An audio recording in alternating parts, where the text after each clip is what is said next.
चला आज बनवूया कचोरी वाटाण्याची.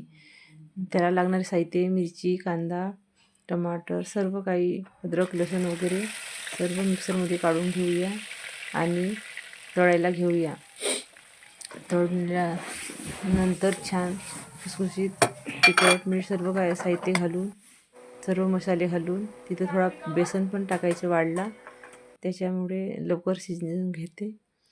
आणि मोकळा शिजून घेतल्यानंतर कणकेला मी आधीच मोहन घालून भिजू घातलेली होती कणिक. आता बनवूया, कचोरी तयार करूया. ही मी साच्यामध्ये करते, तुम्ही हाताने पण करू शकता. आणि तुम्हाला चवीला वाटेल तेवढेच मसाले टाकू शकता, असं काही नाही. जास्त कमी तुमच्या इच्छेनुसार, आवडीनुसार घालू शकता. आणि तेलात चांगली खुसखुशीत अशी तळून घेऊया कचोरी बनवून. आपल्याला घरच्या घरी बनवायला आणि खायला केव्हा पण बनवू शकतो, मार्केटमधून घेण्यापेक्षा. ही आपली झाली आहे कचोरी तयार.